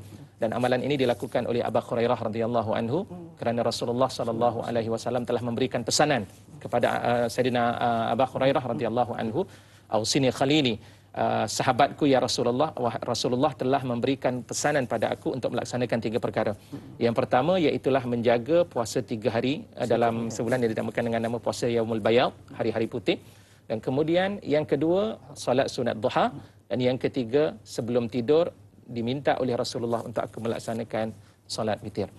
Okey, yang soalannya, apakah bangkit daripada solat witir itu, bangkit daripada tidur kita laksanakan, boleh laksanakan solat witir? Ada beberapa pandangan-pandangan yang diutarakan oleh para ulama, tetapi yang jelas daripada hadis Nabi sallallahu alaihi wasallam, Rasulullah mengatakan, ij'alu akhiras salatikum fil laili witran. Jadikanlah di akhir salat kamu di waktu malam itu dengan salat sunat witir. Jadi witir yang terbaik adalah di akhir daripada ibadah salat sunat selepas kita bangkit daripada tidur tersebut sebelum masuknya subuh. Cumanya, apakah dibenarkan untuk kita melaksanakan ibadah witir tersebut? Sebahagian ulama mengatakan tidak perlu untuk melaksanakannya. Dan sebahagian ulama pula mengajar. Saya baca di antaranya pandangan yang diutarakan dalam Darul Ifta, iaitulah sebuah jabatan fatwa yang terletak di bumi Mesir itu sendiri, mengatakan sebahagian ulama ada menyatakan kalau sekiranya ingin melaksanakan pun tidak menjadi masalah dengan membuka melaksanakan 1 rakaat dan kemudian meneruskan ibadah salat sunat yang lain. Ya, satu rakaat berikutnya supaya menjadikan dia genap, dan kemudian melaksanakan ibadah solat-solat sunat yang lain, dan kemudian diakhiri dengan solat sunat witir.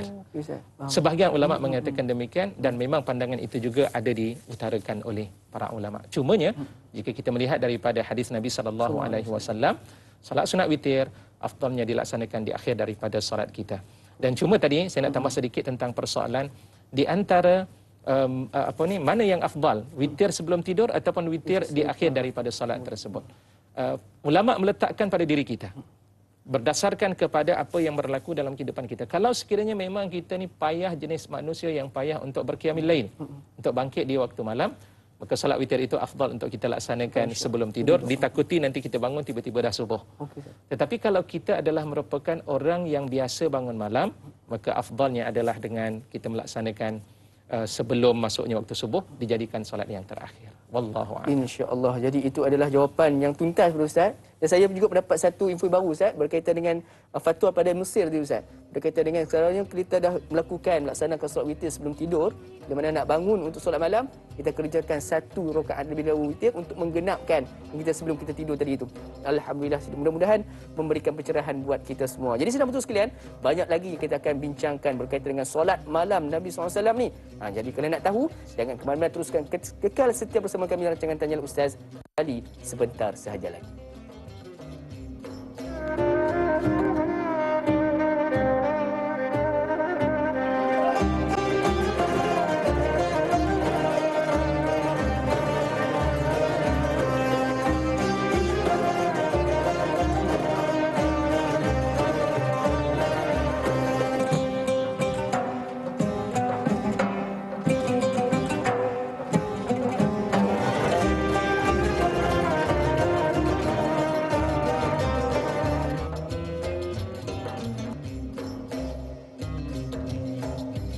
Alhamdulillah, sedang untuk sekalian, kembali kita bertemu di secara langsung rancangan Tanyalah Ustaz Biar Tahu Jangan Keliru, membincangkan topik berkaitan dengan solat malam Nabi SAW.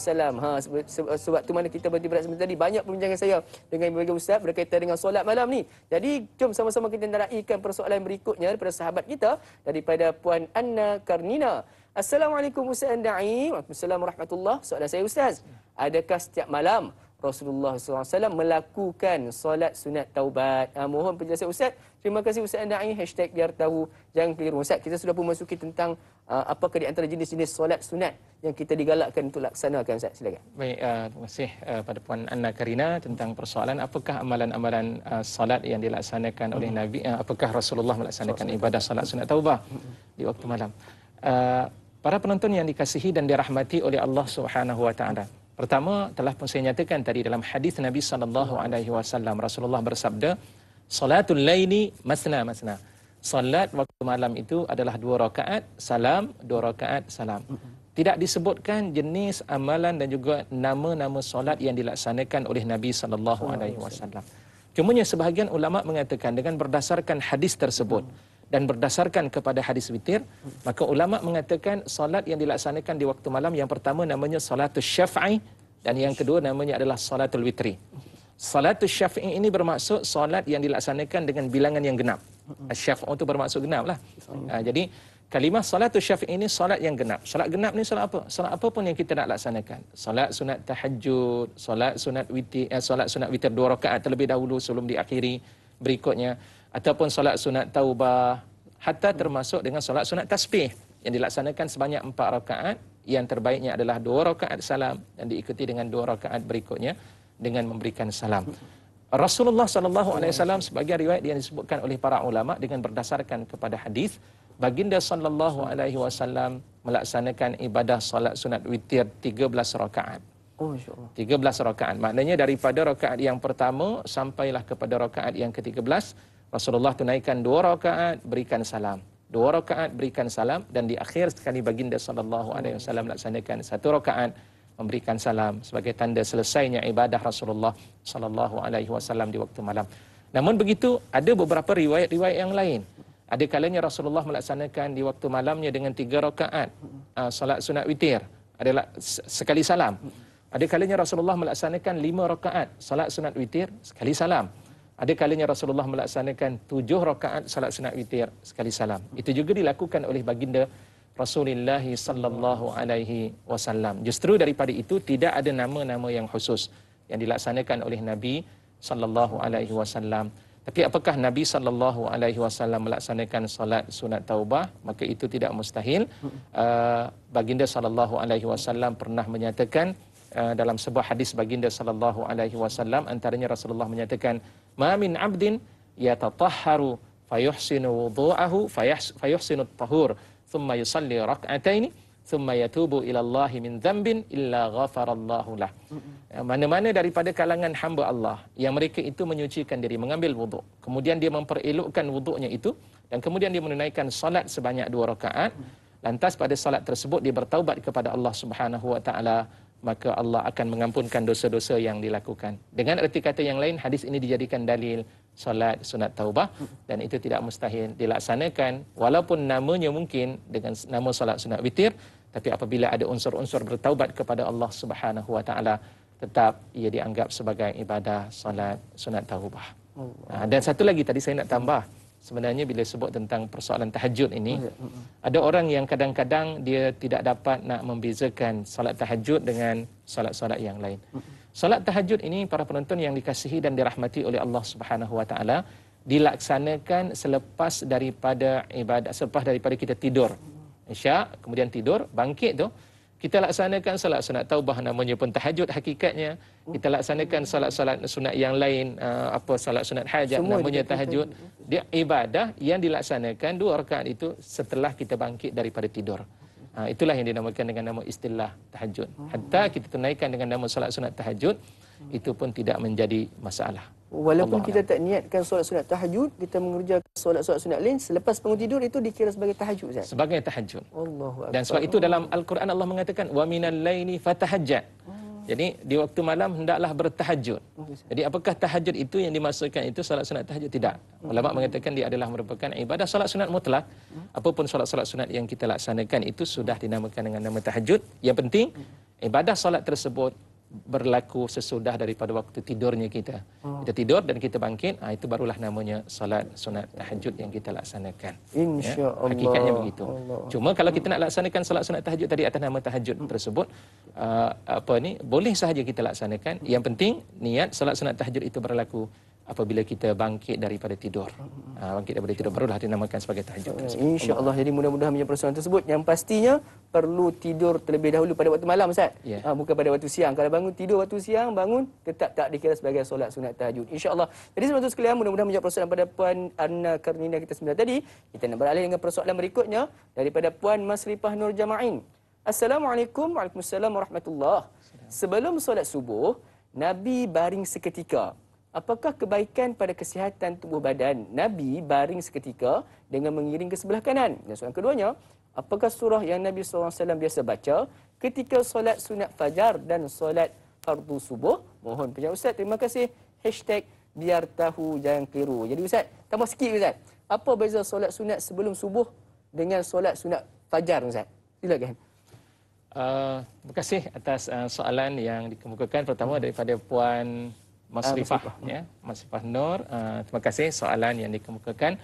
Apakah soalannya pertama, sebelum solat subuh Nabi SAW berbaring seketika, apakah kebaikan daripada perbuatan yang dilakukan oleh Nabi SAW? Para penonton yang dikasihi dan dirahmati oleh Allah Subhanahu wa taala, ketika berjaga malam kita telah mengerahkan ataupun kita telah mengambil tenaga yang agak banyak di waktu malam. Cuma yang terbaik, solat malam yang terbaik itu adalah solat malam yang dilakukan oleh Nabi Daud alaihissalam. Nabi Daud alaihissalam, pertama puasa terbaik puasa Nabi Daud, dan solat malam yang terbaik juga solat malam Nabi Daud alaihissalam, dipergunakan 1/3 pada waktu yang terakhir. Itu adalah merupakan waktu yang paling afdal. Kalaulah di antara malam itu 9 jam, maknanya 3 jam yang terakhir itu adalah merupakan 1/3 daripada waktu yang terakhir, adalah merupakan waktu yang terbaik dilaksanakan. Dan oleh kerana kita telah pun mengambil masa-masa tersebut, maka perlukan kepada kerehatan terlebih dahulu. Tujuannya adalah untuk menambahkan semula ataupun untuk mengembalikan semula tenaga yang telah pun dipergunakan. Dan itulah yang diperlihatkan oleh Nabi SAW. Nabi tidur sebentar sesudah daripada ibadah qiyamul lail. Kita risau kalau katakan kita tidur sebentar daripada ibadah qiyamul lail itu tak bangun terus. Subuh-subuh tengok lepas daripada waktu. Itu juga berlaku kerisauan. Justru itu kena berhati-hati juga para penonton yang dikasihi dan dirahmati oleh Allah Subhanahu wa taala. Jadi amalan itu merupakan amalan sunnah, cuma kita kena berhati-hati dengan perbuatan tersebut. Para hadirin yang dikasihi dan dirahmati oleh Allah Subhanahu wa taala. Berkaitan dengan tadi soalan solat sunat fajar dengan solat sunat, apakah bacaan? Apakah pertama bacaan bacaan daripada solat fajar ataupun solat subuh tersebut tidak disebutkan secara khusus perbuatan ataupun bacaan yang dibaca oleh Nabi SAW, tetapi baginda SAW kalau pagi Jumaat itu Rasulullah membaca surah Sajadah dan juga surah Al-Insan, ya, surah Al-Insan itu dibaca oleh Nabi SAW. Ada juga dalam riwayat menyatakan Rasulullah SAW membaca surah Al-Waqi'ah. Jadi bila kita kaitkan dengan hal-hal seumpama ini, yang terbaiknya di waktu subuh ini kita baca ayat-ayat yang berupa mengingatkan kita tentang persoalan hari akhirat. Surah Waqi'ah cerita tentang persoalan hari kiamat. Surah As-Sajadah juga menceritakan tentang keadaan manusia di saat ketika bertemu dengan Allah Subhanahu wa taala. Dan begitu juga surah Al-Insan. Allah menceritakan tentang nikmat-nikmat yang diperolehi oleh ahli syurga. Jadi tidak salah kita membaca ayat-ayat seumpama itu, surah-surah seumpama itu. Cuma dalam bab ketika kita menunaikan salat subuh secara berjamaah ini, kita kena lihat dan meraihkan makmum yang bersama dengan kita. Kalaulah katakan baca surah Waqi'ah panjang tu, surah tersebut Rasulullah buat, Ustaz? Ya, Rasulullah buat, tapi menjadi seorang imam falyukhaffif, maka hendaklah meringankan salat ataupun bacaan-bacaan ketika menjadi imam tersebut. Dan kemudian tadi ada soalan apa beza di antara solat sunat fajar dengan solat sunat sebelum subuh, Ustaz? Solat sunat sebelum subuh. Wallahu a'lam, tetapi ada satu pandangan, jika tidak silap pandangan ini dikemukakan oleh Syekh Dr. Said Ramadan Al-Buti rahimahullah, bila ditanya tentang persoalan tersebut, apa bezanya, sebenarnya kedua-duanya serupa. Maknanya solat sunat tersebut dilaksanakan sebelum menunaikan solat fardu subuh. Jadi kedua-duanya itu adalah merupakan amalan yang sama, cuma namanya berbeza. Sebab solat sunat fajar ni di negara Arab, fajar disebut sebenarnya subuh. Solat fajar itu solat subuh. Kita tak sebut solat fajar. Kalau sebut dengan solat fajar ni pening, salah apa pula ni, Ustaz? Takut diviralkan, Ustaz telah mengajar satu ilmu yang baru, solat fajar. Jadi kita sebut dengan solat subuh, maka kita namakan solat subuh. Tapi kalau di Mesir, kami belajar di Mesir dahulu, sebut sahaja solat fajar kita tahu itu adalah merupakan waktu solat subuh. Insya-Allah. Jadi mudah-mudahan menjawab persoalan ketiga-tiga persoalan tersebut. Jadi Ustaz, kalau kita perasan Ustaz, kalau dekat jam waktu tu dia tak tulis subuh, dia tulis fajar kat situ. Jadi itu memasukkan fajar itu bermaksud terbitnya matahari, subuh itu bermaksud pagi. Jadi tidak ada perbezaan kedua-duanya. Cuma penggunaan istilah yang berbeza mengikut negara masing-masing. Insya-Allah. Jadi mudah-mudahan menjawab persoalan. Kita nak beralih dengan persoalan berikutnya daripada saudari Dayang Adis Dayang. Assalamualaikum Ustaz Da'i. Waalaikumsalam warahmatullahi. Mohon pencerahan. Adakah Rasulullah SAW melakukan solat malam pada malam-malam tertentu atau setiap malam? Biar tahu, jangan keliru. Terima kasih Ustaz. Sama-sama. Silakan Ustaz. Terima kasih kepada saudari Dayang atas soalan yang dikemukakan. Apakah Rasulullah sallallahu alaihi wasallam melaksanakan ibadah qiyamul lail ataupun ibadah salatul lail itu pada hari-hari yang tertentu? Jawapannya, Rasulullah melaksanakan setiap hari. Dan bilangannya tidak kurang daripada 13 rakaat yang dilaksanakan oleh Nabi sallallahu alaihi wasallam dalam satu riwayat. Dalam satu riwayat mengatakan 11 rakaat tidak ditinggalkan oleh Nabi sallallahu alaihi wasallam ketika saat melaksanakan ibadah qiyamul lail tersebut. Jadi dari sudut persoalan yang dikemukakan tadi, maknanya baginda sallallahu alaihi wasallam tidak menghadkan pada hari-hari yang tertentu, sebaliknya saban hari. Cumanya Rasulullah lebih memberikan penekanan untuk qiyamul lail ini pada 10 malam terakhir di bulan Ramadan. Itu sahaja penekanannya, lebih berbanding dengan ibadah qiyamul lail yang dilaksanakan pada hari-hari yang lain. Wallahu a'lam. Jadi insya-Allah mudah-mudahan menjawab persoalan tersebut, di mana baginda SAW tidak pernah meninggalkan solat malam itu. Dan juga lebih utama adalah untuk dilaksanakan pada waktu malam-malam di bulan Ramadan, Ustaz. Jadi insya-Allah mudah-mudahan menjawab persoalan tersebut. Jadi sedang betul sekalian, dengan berakhirnya persoalan tersebut, kita nak melabuhkan tirai terlebih dahulu, Ustaz, di TV3. Jadi sedang betul sekalian, ayo sama-sama kita alihkan siaran ke TV9. Kita akan teruskan lagi perbincangan kita berkaitan dengan solat malam Nabi SAW. Tanyalah Ustaz, biar tahu jangan keliru, kembali sebentar sahaja lagi, insya-Allah.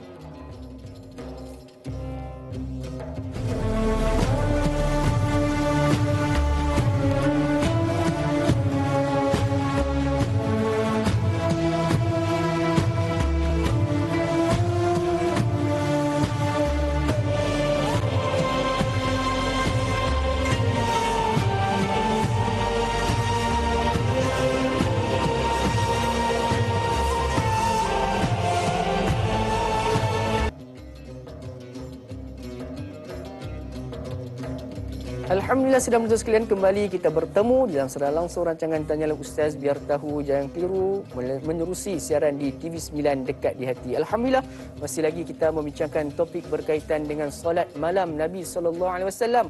Sudah semestinya banyak persoalan-persoalan yang telah pun terjawab dalam tempoh 1 jam 30 minit yang lalu.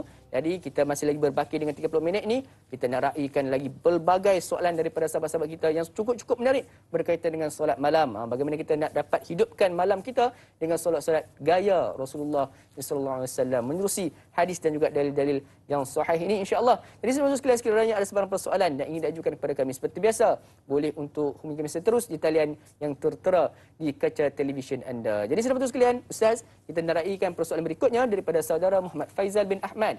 Assalamualaikum warahmatullahi wabarakatuh. Assalamualaikum warahmatullahi wabarakatuh. Kebiasaannya jam berapakah Rasulullah SAW bangun untuk solat malam? Yang keduanya, seperti kita tahu, Rasulullah SAW seorang yang sangat sibuk dengan pelbagai aktiviti dakwahnya, peperangan dan sebagainya di siang hari. Bagaimanakah Rasulullah membahagikan masa rehatnya dan ibadah terutama di malam hari? Yang ketiganya, kenapa Rasulullah SAW solat sehingga bengkak kaki sedangkan Rasulullah bersifat maksum? Mohon perkongsian ilmu dari yang berbahagia Ustaz. Terima kasih. #biar tahu jangan keliru Ustaz. 3 soalan yang menarik. Silakan Ustaz. Baik, terima kasih kepada saudara Muhammad Faizal Ahmad atas persoalan yang dikemukakan.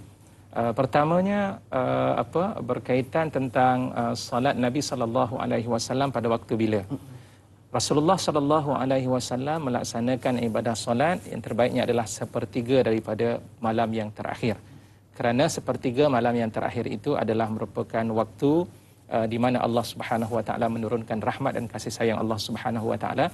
Ada dalam hadis Nabi SAW, Rasulullah bersabda, "Man yas'aluni fa'uti, wa man yastaghfiruni fa'aghfirulah, wa man yad'uni fa'astajibulah." Rasulullah bersabda, siapa yang berdoa kepada aku akan kabulkan segala permohonan-permohonan yang dipohon. Barang siapa yang meminta kepada aku akan berikan kepadanya. Barang siapa yang memohon ampun kepadaku itu, maka aku akan ampunkan dosa-dosanya. Jadi bila waktu yang terbaik yang Rasulullah lakukan itu adalah sepertiga malam yang terakhir. Pukul berapa? Nak tanya pukul berapa, dunia kita berbeza. Setiap negeri dia ada berbeza waktunya. Tinggal lagi cara kita nak mengagihkan waktu tersebut. Bermula malamnya itu adalah bermula daripada masuknya waktu maghrib sehingga kepada waktu subuh. Berapa jam tempoh waktu tersebut? Kalau katakan waktu malam kita berada dalam 11 jam sebagai contoh. Katakan 11 jam, bahagilah 3. Kalau katakan 9 jam, bagi 3. Maknanya kalau katakan masa waktu malam kita 9 jam, 3 jam yang terakhir itu adalah merupakan waktu yang terbaik dan waktu yang dilaksanakan oleh Nabi SAW. Termasuklah dengan waktu-waktu yang lain lah. Dia berbeza waktu jam berapa tu kita tak boleh nak letakkan jam berapa. Kerana dia berbeza-beza dari sudut keadaan. Yang penting, 1/3 yang terakhir itu adalah merupakan waktu yang dilaksanakan oleh Nabi SAW. Kemudian dalam soalan yang kedua, bagaimana Rasulullah memberikan masa bekerja dengan solat di malam hari? Baik, Rasulullah SAW hidupnya sentiasa berzikir kepada Allah Subhanahu Wa Taala. Bila ditanya oleh Sayyidatina sahabat-sahabat bertanya kepada Sayyidatina Aisyah radhiyallahu anha, Sayyidatina Aisyah adalah merupakan isteri baginda sallallahu alaihi wasallam yang paling mengetahui tentang perbuatan dan amalan yang dilaksanakan oleh baginda sallallahu alaihi wasallam. Maka disebut Rasulullah yazkurullah fi kulli ahyani. Rasulullah pada setiap waktu Rasulullah berzikir kepada Allah Subhanahu wa taala. Dan bagaimana baginda sallallahu alaihi wasallam berkemampuan? Jawapannya kerana Rasulullah diberikan kekuatan yang berbeza dengan kekuatan yang ada pada diri kita sebagai hamba Allah Subhanahu wa taala. Cumanya ketika itu bila berlaku 3 orang sahabat bertanya kepada Nabi SAW, akhirnya di kalangan mereka ada yang kata nak berpuasa, dia tak nak berbuka. Ada di kalangan mereka yang mengatakan akan berqiyamil lail sepanjang waktu tanpa tidur. Dan ada seorang lagi, wala atazawajun nisa, aku tidak akan berkahwin dengan wanita. Rasulullah menjawab dengan persoalan, barang siapa yang tidak melaksanakan berbuka, barang siapa yang tidak tidur sebelum qiyamil lail, dan barang siapa yang tidak berkahwin, mereka adalah merupakan orang yang membenci sunnah Rasulullah sallallahu alaihi wasallam. Barang siapa yang benci sunnah Rasulullah, mereka bukan daripada umat Nabi Muhammad sallallahu alaihi wasallam. Lantas Rasulullah kata, alaikum ma tutiqun. Ke atas kamu itu sekadar mana yang kamu mampu untuk laksanakan. Ya, fa innallaha la yamul hatta tamul. Allah tu dia tidak akan jemu sehinggalah kita berasa jemu dalam kita melaksanakan amalan-amalan tersebut. Justru Itulah dia di antara pengagihan yang dilaksanakan oleh Nabi sallallahu alaihi wasallam, kerana Rasulullah diberikan kekuatan oleh Allah Subhanahu wa taala yang cukup luar biasa. Yang pentingnya Rasulullah laksanakan tadi adalah sebagai tanda hamba kepada Allah Subhanahu wa taala dan sebagai tanda syukurnya baginda sallallahu alaihi wasallam kepada Allah Subhanahu wa taala. Dan nak lebih tepat lagi berkaitan tentang pengagihan ini, perbincangan ini agak panjang. Ya, satu perbincangan Rasulullah tidur, nanti Rasulullah bangkit daripada tidur, apa yang Rasulullah lakukan, dan begitulah seterusnya. Itu memerlukan kepada satu perbincangan yang lain. Allah. Ya. Dan kemudian yang ketiga, kenapa Rasulullah sallallahu alaihi wasallam salat sehingga bengkak kakinya? Jawapannya apabila ditanya oleh Sayyidatina Aisyah sedemikian rupa, Rasulullah kata, afala akunu abdan syakura, apakah aku ini tidak layak menjadi hamba yang bersyukur kepada Allah Subhanahu wa taala. Satu ingatan yang cukup penting bagi kita, syukur kita Allah jadikan kita sebagai manusia, dan syukur Allah jadikan kita sebagai makhluk yang masih lagi berada dalam keadaan sempurna, mampu untuk berfikir. Dan syukur pada Allah Subhanahu wa taala, Allah jadikan kita daripada kalangan orang yang beriman pada Allah Subhanahu wa taala. Lantas tanda kita nak bersyukur pada Allah dengan kita mengikut apa yang dilakukan oleh Nabi sallallahu alaihi wasallam. Ya, Rasulullah bersyukur pada Allah walaupun dia adalah merupakan seorang nabiullah, utusan Allah. Kita jauh daripada itu. Sepatutnya kita lebih lagi daripada apa yang dilakukan oleh Nabi sallallahu alaihi wasallam. Yang penting ada niat dalam diri kita dan kita bersungguh-sungguh untuk menghidupkan agama Allah dalam kehidupan kita. Insya-Allah kita akan memperolehi hidayah dan mengikuti panduan yang diajar oleh Nabi sallallahu alaihi wasallam. Insya-Allah. Jadi mudah-mudahan dengan kita mengerjakan solat malam ini menjadikan salah satu cara untuk kita nak membuktikan juga menzahirkan rasa syukur kita kepada Allah Subhanahu wa taala dengan pelbagai nikmat yang Allah beri kepada kita. Ada yang kalau kita rasa macam kita ni susah nak mengerjakan, Ustaz, no? Rasa macam lenguh berat. Ingatlah ada orang yang dah terlantar di atas katil pesakit dan sebagainya. Jadi kita perlu bersyukur. Ayuh sama-sama kita laksanakanlah setiap kewajipan juga perkara-perkara sunat yang dilaksanakan oleh baginda SAW. InsyaAllah. Jadi Ustaz, kita yang beri persoalan berikutnya, Ustaz, daripada Khaidin.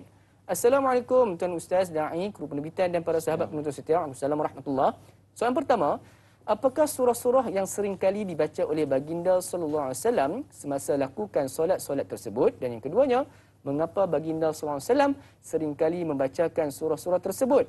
Mohon pencerahan Tuan Ustaz biar tahu, jangan keliru. Jazakallah. Ustaz, tambah sikit, Ustaz. Hadis yang kita bincang, Ustaz, kan Nabi SAW mengerjakan solat 11 rakaat malam dan juga Nabi mengerjakan setiap rakaat 50 ayat, Ustaz. Jadi surah apa tu, Ustaz? Silakan. Okey, baik, terima kasih atas soalan daripada Haidin, ya. Atas persoalan tersebut, apakah surah-surah yang dibaca oleh Nabi sallallahu alaihi wasallam? Para ulama menyatakan bahawa tidak ada satu surah yang khusus yang dilaksanakan oleh Nabi sallallahu alaihi wasallam. Cumanya dalam beberapa riwayat, di antaranya apa yang disebut oleh Saidina Abdullah ibn Mas'ud radhiyallahu anhu, yang ketika itu dia menjadi makmum kepada Rasulullah di belakang. Dia tengok Rasulullah tunaikan solat dan kemudian dia bersolatlah bersama dengan Nabi sallallahu alaihi wasallam. Pada satu rakaat sahaja Rasulullah membaca surah Al-Baqarah, Rasulullah membaca surah Ali Imran, dan Rasulullah membaca surah An-Nisa. Ya. Surah Al-Baqarah, masuk surah An-Nisa, masuk surah Ali Imran. Tiga surah yang dibaca oleh Nabi SAW. Bukan bermakna 50 ayat, tapi lebih daripada 50 ayat dibaca oleh Nabi SAW. Agak-agak berkemampuan tak kita baca surah tersebut? Kena sekeh imam. Itu dalam satu riwayat yang dibaca. Dalam riwayat yang kedua pula, pernah satu ketika didengari oleh sahabat, saya terlupa yang meriwayatkan hadis tersebut, tetapi dalam satu riwayat yang lain yang menyatakan baginda sallallahu alaihi wasallam pernah yuraddid, Rasulullah mengulang-ulangi ayat in tu'adzibhum fa innahum ibaduk wa in taghfir lahum fa innaka ghafurur rahim. Jika sekiranya kamu mengazab mereka, itu mereka adalah hamba kamu. Kalau sekiranya kamu mengampunkan mereka, sesungguhnya engkau maha pengampun, ya, azizun hakim, kamu maha perkasa lagi maha bijaksana. Itu juga dibaca oleh Nabi. Sambungannya kita akan sambung sebentar lagi, insya-Allah. Insya-Allah, sidang tuan sekalian, nak tahu apakah lagi ada surah-surah yang baginda SAW amalkan sewaktu mana bangun solat malam, dan juga apakah kelebihan-kelebihan surah tersebut? Jangan ke mana-mana, terus kekal bersama kami. Kita berjeda sebentar, kembali sebentar saja lagi. Tanyalah Ustaz biar tahu, jangan keliru.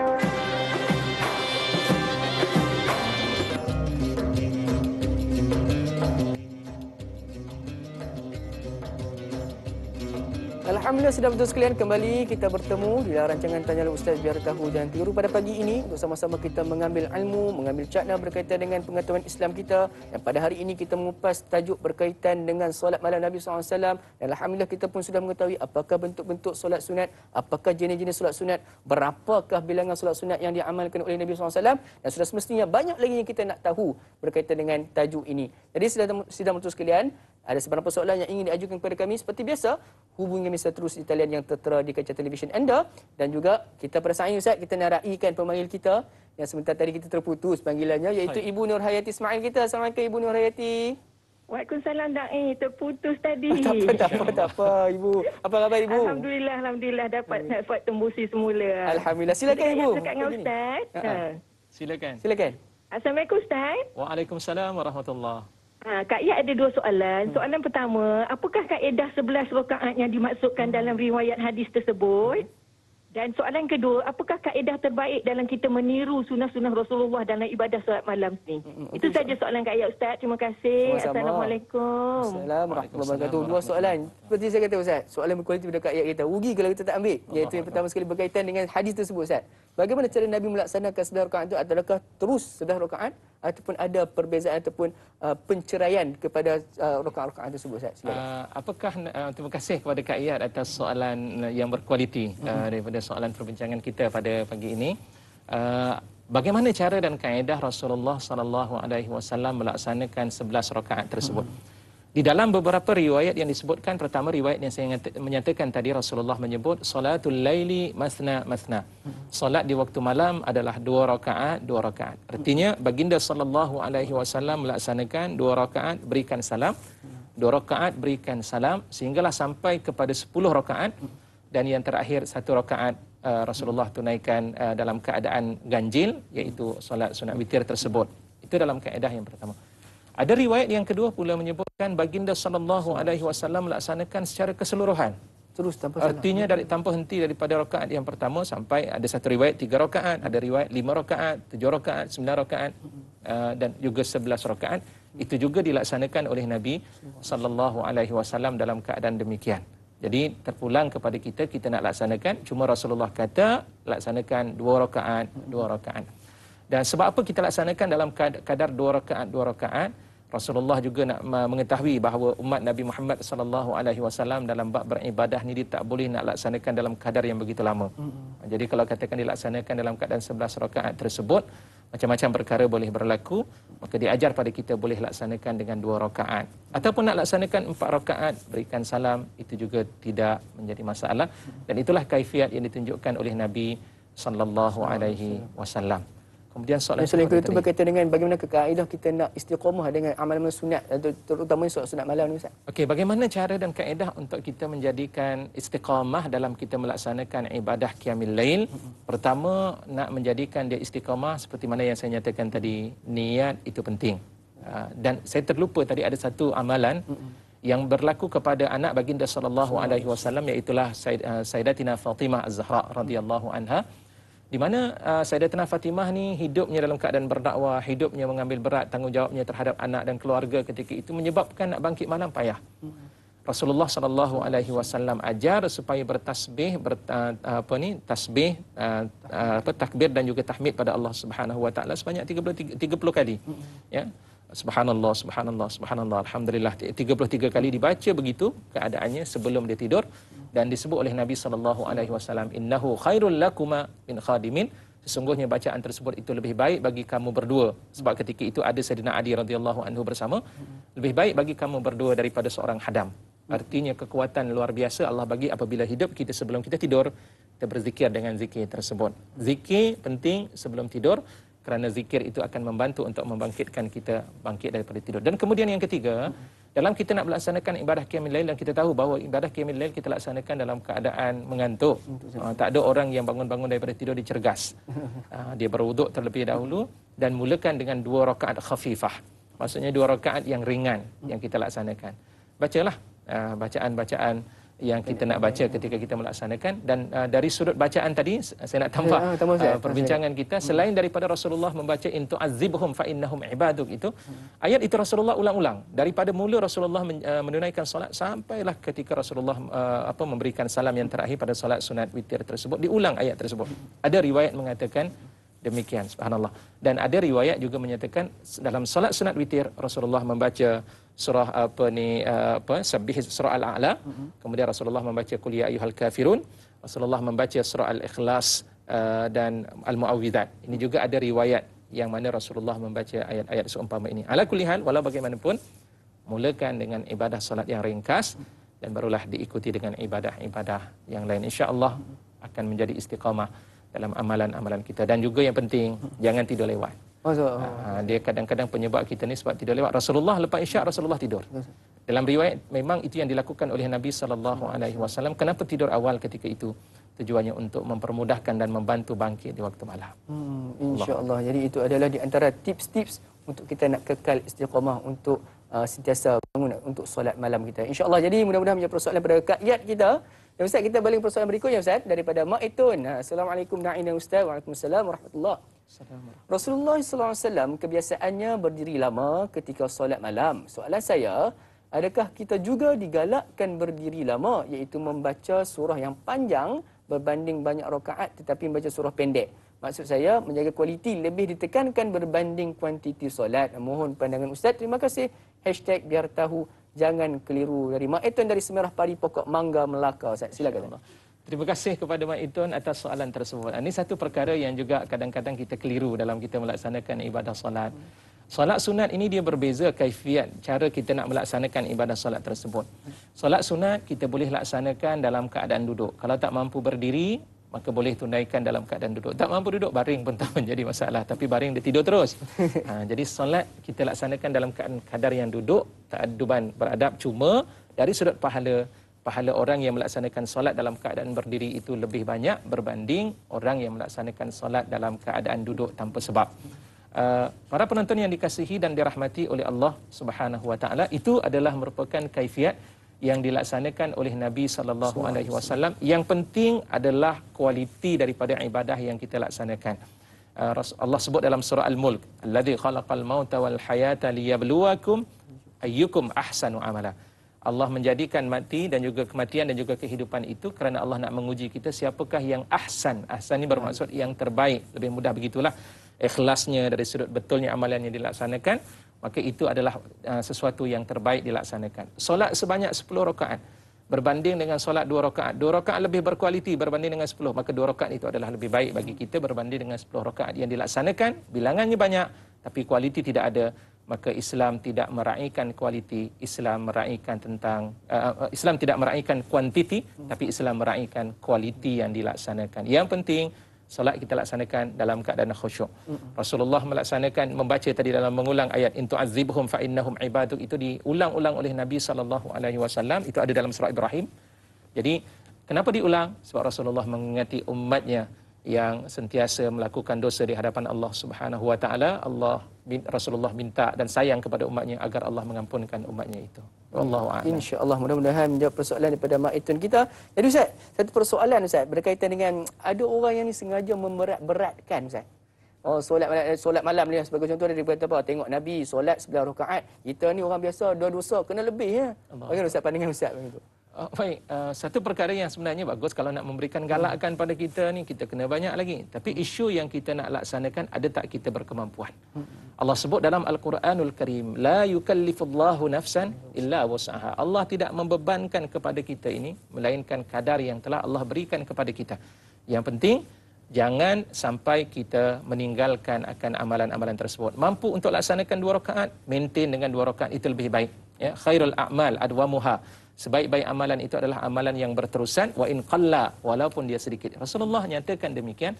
Biar sedikit, tapi sedikit itu istiqamah, sedikit itu berkualiti, dan sedikit itu adalah sesuatu yang kita laksanakan secara konsisten, maka itu adalah lebih baik dengan banyak, tapi kita tak laksanakan dalam keadaan konsisten. Allah akan melihat segala amalan-amalan kita berdasarkan apa yang kita laksanakan itu ikhlas ataupun tidak, khusyuk ataupun tidak, itu lebih penting berbanding dengan kita melaksanakan amalan yang banyak. Oh, insya-Allah. Jadi itulah yang dikatakan bahawa Islam itu mementingkan kualiti, Ustaz, berbanding daripada kuantiti. Mudah-mudahan menjawab persoalan. Jadi Ustaz, satu lagi persoalan Ustaz, berkaitan dengan adakah Rasulullah SAW ni dia mengejutkan ahli keluarganya untuk bangun solat malam, Ustaz? Pertama, dalam hadis Nabi SAW, Rasulullah ketika bulan Ramadan, 10 malam yang terakhir, Rasulullah disebut dalam hadis aiqadha ahlah. Rasulullah mengejutkan keluarganya untuk bangun di waktu malam. Jadi apakah makna berdasar pada hadis tersebut hari lain Rasulullah tidak kejut? Sebab wallahu alam, saya tidak menemui hadis-hadis yang lain selain daripada waktu Ramadan Rasulullah kejutkan keluarganya. Bukan bermakna demikian. Kita tahu bila Rasulullah SAW berkahwin dengan Sayyidatina Aisyah radhiyallahu anha dan memiliki anak-anak yang hebat, waktu itu mereka tetap akan bangkit di waktu malam, seperti mana kisah yang berlaku kepada Sayyidatina Fatimah radhiyallahu anha, tak dapat nak bangun malam tapi minta nasihat daripada Rasulullah SAW. Cuma dalam hadis baginda SAW menyebut secara umum, rahimallahu mra'an, Allah memberikan rahmat kepada seseorang yang bangkit di waktu malam, dia mengejutkan ahli keluarganya. Fa'in abad, dikejutkan isterinya. Kalau isterinya tak nak bangun, direnjiskan dengan sedikit air. Maka itu juga berlaku kepada seorang isteri. Isteri bangun di waktu malam, kemudian dia tengok suaminya masih tidur, dikejutkan suaminya. Suami tak nak bangun, direnjiskan sedikit, bukan disiram. Jadi direnjiskan sedikit sahaja air yang ada ketika itu untuk mengejutkannya. Kedua-dua orang seumpama ini adalah orang yang sentiasa mendapat rahmat dan kasih sayang daripada Allah Subhanahu wa taala. Hadis itu disebut secara umum. Rasulullah menyatakan demikian pastinya berlaku kepada ahli keluarga baginda Rasulullah sallallahu alaihi wasallam. Insya-Allah. Jadi Rasulullah adalah sebaik-baik khairukum li ahli, Rasulullah kata, dan Rasulullah merupakan yang terbaik di antara ahli keluarganya. Mudah-mudahan menjadi manfaat buat kita bersama. Jadi Ustaz, kita sudah pun berada di penghujung rancangan kita. Di dalam topik kita bincangkan itu berkaitan dengan solat malam dan Nabi sallallahu alaihi wasallam. Jadi Ustaz, sedikit kesimpulan ringkas dan bolehlah Ustaz akhirkan dengan bacaan doa. Mudah-mudahan Allah berkati pertemuan kita pada pagi ini. Ustaz, silakan.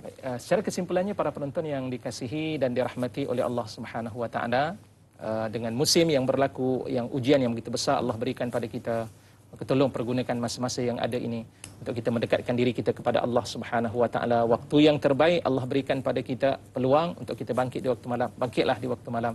Dan waktu Allah nak bagi kepada kita peluang untuk dikabulkan permohonan dan permintaan kita, gunakan waktu-waktu tersebut sebelum kita bertemu dengan Allah Subhanahu wa taala. Salat merupakan amalan yang terbaik kerana salat adalah merupakan waktu ataupun tempat yang paling hampir di antara kita dengan Allah Subhanahu wa taala. Tolong ambil perhatian khususnya kepada salat-salat sunat ini, khususnya ibadah qiyamul lail, kerana sesungguhnya amalan ini memberikan kebaikan kepada mereka yang melazimi hidupnya dengan berqiyamul lail. Justru itu jangan kita abaikan tentang kepentingan ibadah ini dalam kehidupan kita. Mudah-mudahan akan ada kebaikan-kebaikan yang Allah Subhanahu wa taala curahkan dalam kehidupan kita. Allahumma amin. Dan sebagai akhirnya, marilah sama-sama kita memohon doa pada Allah Subhanahu wa taala. A'udzubillahi minasyaitonir rajim. Bismillahirrahmanirrahim. Alhamdulillahirabbil alamin. Wassalatu wassalamu ala asyrafil anbiya'i wal mursalin wa ala alihi wa sahbihi ajma'in. اللهم اجعل جمعنا هذا جمعا مرحوما وتفرقنا من بعده تفرقا مباركا معصوما ولا تجعل فينا شكيا ولا مترودا ولا محروما برحمتك يا أرحم الراحمين. اللهم عافنا في أبداننا، اللهم عافنا في أسماعنا، اللهم عافنا في أبصارنا، اللهم أعنا على ذكرك وشكرك وحسن عبادتك. ربنا لا تزغ قلوبنا بعد إذ هديتنا وهب لنا من لدنك رحمة إنك أنت الوهاب. ربنا آتنا في الدنيا حسنة وفي الآخرة حسنة وقنا عذاب النار. وصلى الله على سيدنا محمد وعلى آله وصحبه وسلم. سبحان ربك رب العزة عما يصفون وسلام على المرسلين والحمد لله رب العالمين. Taqabbalallahu minkum. Minna wa minkum taqabbal karim. Jazakallahu khairan katsiran Ustaz di atas perkongsian ilmu pada pagi ini. Mudah-mudahan kita semua mendapat manfaat dan juga mohon dihalalkan segala ilmu yang Ustaz curahkan kepada kami insya-Allah. Jadi saudara sekalian, jangan lupa untuk saksikan rancangan Tanyalah Ustaz pada esok hari bersama dengan moderator kita Dai Hadari dan juga ahli panel kita Ustaz Muhammad Erfino Johari kita yang akan membincangkan silibus fiqh berkaitan dengan fiqh berjaga-jaga iaitu ihtiyat. Jadi saudara sekalian, teruskan patuhi SOP dan juga prosedur operasi standard yang telah pun digariskan oleh Kementerian Kesihatan Malaysia. Mudah-mudahan kita akan berjaya memutuskan rantaian COVID-19 suatu hari hari nanti, insya-Allah itu tidak mustahil. Saya Dayan Luqman mohon mengundur diri. Bertemu lagi di lain episod rancangan Tanya Ustaz biar tahu yang keliru. Akhirul kalam. Assalamualaikum warahmatullahi wabarakatuh.